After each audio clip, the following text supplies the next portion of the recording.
Estamos de vuelta aquí en Casa Tomada con Pancho Lombardi. Usted está viendo la Casa Museo Don Bosco aquí en Barranco, donde estamos transmitiendo. Pancho nos dijo en el bloque anterior que ha tenido dos vidas, una vida en Tacna y una vida en Lima. ¿Por qué lo dices? ¿Por qué la vida en Tacna no es un recuerdo nada más, sino es casi como si fuese otra persona? En realidad yo tengo la sensación de haber tenido tres vidas. ¿Tres vidas? Sí.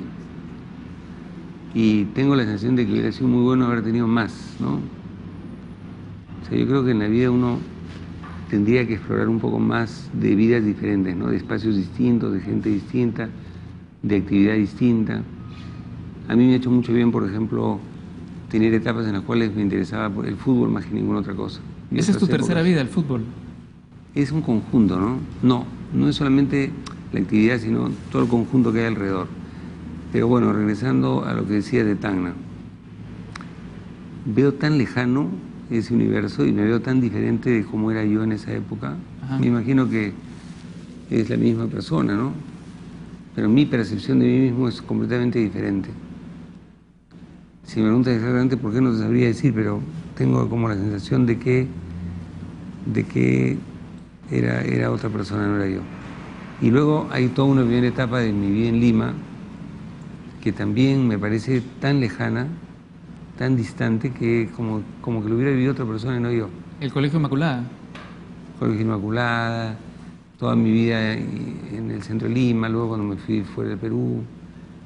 Argentina te fuiste, persona, ¿no? Me fui a Argentina a estudiar, después me fui a Canadá. ¿En Canadá también estudiaste? No estudié. A Canadá fuimos, me habían ofrecido un trabajo en el diario Correo. Yo trabajaba en el dominical del diario Correo, básicamente volteando artículos. ¿No? Como me gustaba escribir y eso, y me encontraron que tenía facilidad para eso, me dieron un trabajo y era como el volteador de las páginas de los artículos inactuales. Y luego, como eso me fue muy bien, yo tenía en esa época 20, 21 años, me ofrecieron ser subdirector del semanario del dominical. Y me asusté un poco porque era ya entrar un poco en el mundo adulto, ¿no? Ya el trabajo y todo eso. Entonces decidimos con unos amigos que valía la pena hacer un viaje largo. Y me fui en bus, partimos en bus con la idea de llegar hasta Canadá. ¿Desde Lima? Desde Lima. Hicimos el viaje y fuimos por todo Ecuador, Colombia. En Colombia no pudimos pasar a Panamá por tierra, porque en esa época, estamos hablando de hace unos años, era complicadísimo el atravesar la selva. Entonces tomamos un espacio en avión ahí, que tuvimos que hacer malabares, pedir plata a la familia para que nos manden, etc. Seguimos, hice todo Centroamérica, Honduras, Guatemala, Nicaragua, y atravesamos Estados Unidos y llegamos México a Canadá. También. México. En México nos quedamos una semana, en DF. ¿Y cuánto tiempo duró este viaje, más o menos? Como unas 3 semanas. 3 semanas, hasta Canadá. Sí. Y luego en Canadá la idea era llegar allá y a ver si podíamos ver cómo era entrar al National Film Board, que en esa época tenía como mucha fama, ¿no? Toda una escuela de cine documental canadiense. Yo había estudiado en la Escuela de Cine Santa Fe, que era una escuela de cine documental también, que fue bien interesante, ¿no? Porque yo, como te decía al comienzo, había entrado al mundo del cine por esta capacidad que tiene el cine de meterte en ese mundo de fantasía, sí, ¿no? De otras vidas. Y yo fui a estudiar cine en Argentina y me encontré con una escuela de cine documental, que era, al contrario, el retrato de la vida dura, ¿no? Del día a día. Mucho cine de denuncia, ¿no? Y también me descubrió pues todo un universo del cine que me ha marcado mucho, porque piensa que todas mis primeras películas son películas muy vinculadas a temas de la realidad, ¿no? Sí. De la realidad social y eso. O sea que sí fue para mí todo un descubrimiento, a pesar de que yo fui con otra idea. Pero cuando fuimos a Canadá, la idea era ver cómo podíamos vincularnos al National Film Board. La verdad que no hubo mucho tiempo, porque como habíamos llegado prácticamente sin dinero, empezamos a trabajar en los trabajos más duros, y no hubo mucho más tiempo que trabajar y trabajar y trabajar, porque estas sociedades... ¿En qué trabajaste, por ejemplo? Bueno, yo trabajé cargando y descargando camiones en una sucursal de Sears, en el depósito de Sears en Canadá, en Toronto. Como estibador, digamos, ¿no? Como estibador. Después también trabajé en una época como Mr. Garbage, o sea, el que recogía todo lo que era los restos en otro almacén, todo lo que era Era de papeles, sobre todo papeles, esas cosas. Pasaba con un carrito. Mr. Garbage, el señor Mr. Basura, Garbage, digamos, el de señor la traducción directa.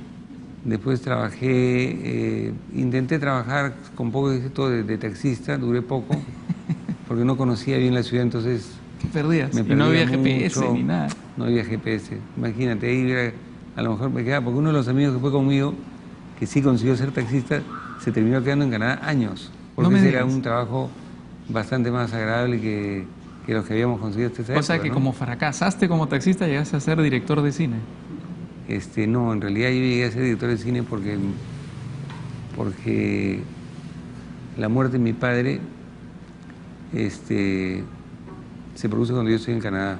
Ah, ¿y eso es lo que te fuerza a regresar? Sí, yo ya tenía todos los papeles para tener ciudadanía canadiense. No es que me pensara que era vivir eternamente en Canadá, pero sí Tenías un me proyecto ayudaba de vida mucho, claro, me ayudaba de mediano mucho plazo, estar ahí ¿no? un tiempo, ¿no? Pero fallece mi padre y me veo obligado a regresar a Lima, y cuando regresé a Lima, tuve una etapa mala, me deprimí mucho, tenía pocas ganas de hacer cosas, porque cuando muere mi padre, lo que hace mi madre es se va de la casa del departamento donde vivíamos. Y cuando yo llegué 3 días después del fallecimiento porque no encontraba pasajes. Cuando yo llego a Lima, llego y ya no tenía casa. O sea, ya mi cuarto no estaba, mis cosas, todos los había metido en cajas. Y fue duro, ¿no? La pérdida del padre y la pérdida de la casa, y no tenía dónde estar, me fui a una pensión. Fue una etapa difícil, ¿Cuánto tiempo duró esta etapa? unos cuantos meses. ¿Unos cuantos meses? Sí. ¿Cuántos años tenías más o menos? 21, 22, O sea, eras muy joven además. sí.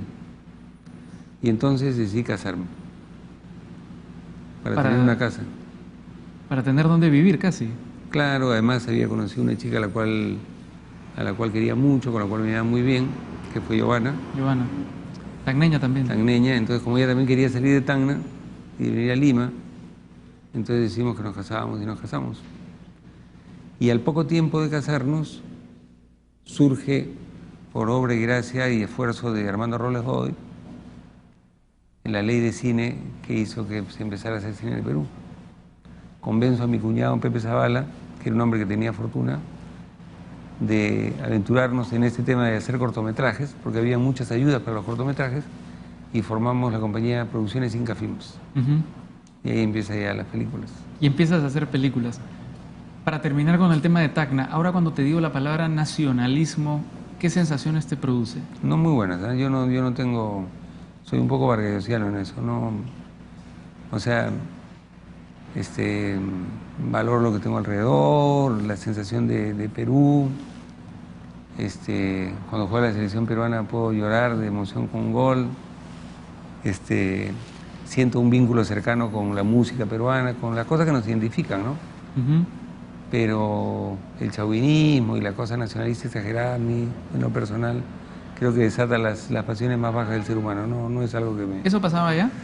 ¿En Tacna? En Tacna, lo que pasa es que Tacna tiene sustento, lo que pasa en Tacna, porque tener 30 años de dominación... Claro, es muy duro, ¿no? Gente viva todavía que con lo ha gente, padecido, claro, ¿no? con gente que te ha invadido y que abusa y que impone. Ahí hay realmente tiene una lógica que ocurre eso, ¿no? Ajá. Que permanezca, digamos, un espíritu así. Pese a que en el fondo hoy Tacna y Arica son tan complementarias que Claro, todo el mundo pasa de la frontera todo el tiempo, ¿no? Hay mucho vínculo, ¿no? mucho. O sea, todos los chilenos van a Tacna a curarse, porque la medicina en Chile es más cara, a medirse la vista, porque también a todo temas médicos, ¿no? Temas médicos en Tacna, a comer, mucha gente va de Seguro. Arica. Entonces, es muy complementario, pues. Claro. Y esas cosas son las que terminan Rompiendo hermanando a las la fronteras, gente y ¿no? rompiendo las fronteras, ¿no? Claro que sí. Que es a lo que deberíamos tender en general todos. Y hubo muchos de tus amigos de esa época en Tacna que han concedido nombre después, son renombrados. Tu primo Guido, por ejemplo, ¿no? Un peruano... Giovanna, sin duda, Giovanna Polarolo. Gilberto Hume también es tacneño, Claro, ¿no? Gilberto. ¿Ah? Que fue director de Canal N. Claro. Hay un cocinero conocido ahora también ya como Bocchio. Cuando fundas Inca Films, ¿qué tipo de cine se hacía en el Perú? En ese momento, ¿qué tipo de cine se hacía en el Perú? ¿O no había ningún cine peruano? No había muy poco. A ver, ¿qué había habido? Había habido la Escuela del Cusco, que había sido en los años 50, que eran casi documentales. Estaba Armando Robles Godoy, que hacía un cine bien particular, pero no había una producción, ¿no?, de películas. Entonces, cuando las películas de Armando eran difíciles para el público, además, cuando se estrena Muerte al amanecer, bueno, primero se hacen muchos cortos, ¿no? Hiciste varios cortos, claro. Claro, hicimos muchos cortos, pero luego hicimos un largometraje. Cuando se estrena Muerte al amanecer, como la película es una película que está más o menos bien contada y que te cuenta una historia, que tiene coherencia, porque el cine peruano, las películas que se hacían eran muy malas. Eran películas que no tenían... ¿Pretenciosas seguramente o qué? No, eran películas técnicamente muy mal hechas. Claro. Porque no había ningún desarrollo técnico, ¿no? Las historias, en fin, eran cosas realmente muy primarias. Entonces, cuando de repente aparece Muerte al amanecer, que es una película que tiene un guión escrito por Guillermo Sonda, que una cosa con coherencia, más o menos bien actuada, que recupera determinadas formas de hablar, diálogos locales, genera un impacto enorme y es una película que es vista por casi 1 millón de personas. Una bomba la película. Y no era una película tan fácil, ¿eh? Era la noche previa a la ejecución del monstruo Armendáriz y era un poco lo que pasaba esa noche, lo que conversaba la gente. O sea, no es que fuera una película espectacular, de acción, ¿no? Pero tenía, creo, ¿no?, que tenía como verdad, tenía como elementos que terminaban identificando a la gente y decían, mira, esto no lo veo en el cine normalmente, ¿no? Esto es mío, ¿no? Y a partir de ese movimiento se empezó un cine urbano que generó durante una buena larga etapa mucho vínculo entre el público y el cine peruano. Las películas hablaban, ¿no?, el tipo de diálogo, las formas de hablar, el reconocimiento de la gente con ciertas conductas, eso hizo que hubiera mucha identificación. Y después poco a poco eso se perdió, ¿no? Hubo otro tipo de cine bien interesante también, ¿no?, en esa época, que es el cine que hizo la gente de Chasqui, ¿no? Cine más comprometido, digamos, comprometido, ¿no? con la cosa de las barriadas, Gregorio, ¿no? Gregorio, Juliana. Pero hubo de las películas mías, digamos, Maruja del infierno, sí, Muerte al amanecer, hasta que vino La ciudad de los perros, que fue ya un paso adelante, ¿no? Porque fue una película que tuvo éxito en el extranjero, ¿no? Ganó festivales internacionales. Quiero parar justamente aquí la historia. Les recuerdo que estamos grabando aquí en Barranco, por eso algunos ruidos se cuelan. Y quiero parar aquí la historia porque es justamente el momento, digamos, de estas películas mucho más masivas, mucho más conocidas, a pesar de que esas 2 o 3 primeras películas fueron tan buenas y tan reconocidas en su momento y que son las películas que probablemente nuestro público haya visto más. Y quiero regresar después de la pausa justamente para hablar de eso y también para hablar del cine peruano que se está haciendo ahora, que es tan interesante y que está teniendo también tanto reconocimiento, sobre todo a nivel de festivales y de premiaciones, ¿no? Vamos a hacer eso, vamos a la pausa y regresamos con Pancho Lombardi aquí en Casa Tomada.